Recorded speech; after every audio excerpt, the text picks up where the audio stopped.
Good afternoon, good morning, and good evening, gamers.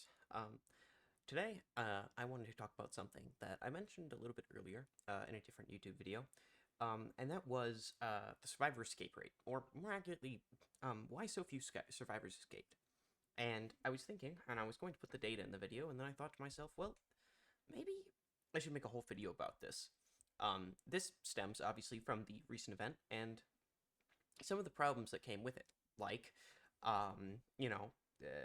the survivor escape rate being very low, so not a lot of survivors are getting their invitations, and people are getting frustrated. So this is something I just wanted to talk about. And normally I put some gameplay up here, but I feel like this is kind of important, you know? I might slap some gameplay in intermittently or something. But try to keep your attention. So I wanted to talk about something very specific here, and maybe that's not the best place to do it.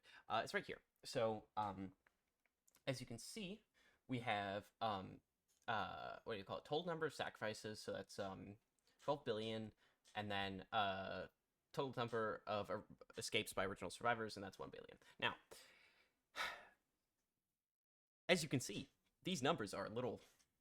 I mean, these numbers are pretty far apart, right? Like, this is a pretty hefty difference. Now, obviously, this is just simply their own original survivors, and obviously, there's just a million other factors that could be influencing this number to be higher. But even if those factors were gone, I still believe that the numbers would still remain exceedingly far apart, and I want to talk about that.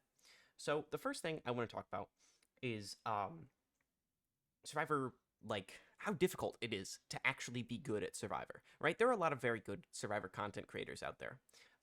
But I do truly believe, even as a killer main, that Survivor is the more difficult role, especially when starting out. Now, this is not to disparage how difficult killer is and how difficult killer becomes, especially at higher ranks, and how, well, quite frankly, frustrating it is when you don't know what you're doing and the game places you against people who are way better than you should be, and it's just like a whole other thing. So keep in mind that just because I say that Survivor is extremely difficult doesn't mean I think it's like, I think killer is easy. All right, I understand, guys. I promise.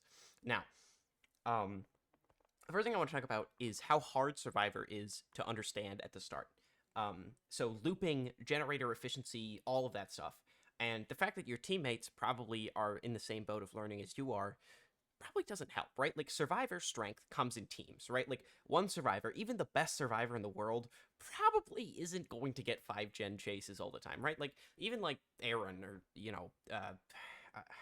honestly, I can't think of a single spooky loops. I can't think of like any super good Dead by Daylight streamers right now, because my brain is fried. I was out all day, and even them, they don't get a lot of 5-gen chases, like, they're not constantly running and running and running and running. They're getting like 2 or 3-gen chases, but it's very difficult to fully get a chase in like that, right? Because eventually the killer is going to catch up to you. Eventually you will run out of resources or make a mistake. There's a pretty good chance of that, and that's why those 5-gen escapes are, it's a cool video, right? It's a cool little edited video, and I like those. I like watching those. I think they're fun. And they really speak to the skill. But, a new Survivor player is never going to do that. And learning how to loop and learning how to chain loops is very hard. It is exceedingly difficult. And I think that the learning curve for survivors, when they first start out, is very high. You really need to climb up this steep mountain to really start to understand what's going on in the game. And a lot of people haven't climbed that. Like, obviously, killer is harder, much harder, especially than Survivor in higher ranks. Because you have a higher chance of having a good team. If survivors know how to be efficient, you have to play a lot harder. It is it can get very difficult, and if you've kind of learned to play against less efficient survivors, it's a whole different like metric of like killer gameplay that you have to learn. Like, there's a whole new like macro thing you have to learn, or macro game, yeah. There's a whole new like macro game you have to learn once you start playing against super efficient survivors and at high ranks. But for survivors, you start out having to learn like a new thing, and each killer has a different play style to play against, and that entire thing, right? I think it's very important. I think that these 3 perks right here are indicative of that thing. Dead Hard covers mistakes. That's what it's for. And a lot of people use it, number one, because it's good, but also because it covers your mistakes. So you can be slightly worse in chase. You can make a mistake in that chase and not be super punished for it. And I think that's why a lot of people like it. It's the same thing with self-care. You get hit, okay, well, you just go heal somewhere else. Borrowed time is, I don't really have anything to say. I mean, it's just a good perk, like, in general, right? Because of how strong tunneling is.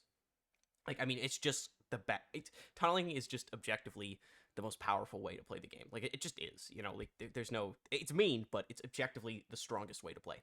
Um, anyways, and I think that that contributes to the extremely low escape number of survivors, because in a game with Baby Killer and Baby Survivors, Baby Killer is going to win a lot of the time.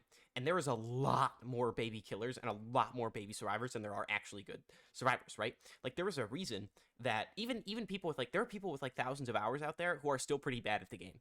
Like, even if you're super good at Survivor, you're probably not escaping all the time. Like, most killers are good enough to get at least a 2 or 3K most games. Like, sometimes you might get the odd unlucky game, but a lot of killers get many, many kills each game. And I think that this is something that interests me, because obviously it's difficult when you run up against a good team of Survivor players, right? Like, when you run up against a good team of Survivor players, it almost feels impossible to win, right? Especially people who are, like, actually better than you. And I think that that has a huge impact on these numbers. And also, and this is, you know, pre MMR, I think that also, like, did a whole thing, right? Because you know, good killers were, like, steamrolling through lobbies, and then, you know, like, good survivors would, like, you know, let's say there's, like, 2 good survivors in every match, right? And one of them's probably gonna die, and then you get, you know, so 1 escape, right? And there's probably not a lot of good, you know, survivors out there. I don't know, maybe like 100,000 or so. And so those people, let's say there's, like, 1 or 2 good survivors each game, and 1 good killer is guaranteed to get, like, you know, 3 points or 4 points for his team, but 1 good survivor can only get 1 point for their team, right? And I think that, you know, that is why these numbers are so different to each other. I don't think it's a balance issue. I think it's just how hard it is to actually, you know, play as a team when you can't communicate with your team effectively. And I'd like to talk about that, but I really want to hear you guys' opinions on this. Maybe on Survivor and stuff, on maybe other ideas you want to talk about, because I love talking about this kind of stuff with you guys. I really like having this, you know, conversation. So if you have any more like, ideas or plans or something, please let me know. I love them. Thank you so much. Hopefully I'll see you again. Please, you know, sub or like or whatever. Maybe do a little commenting. Tell me what's up. I'd love to hear from you guys. Thank you so much. Bye bye.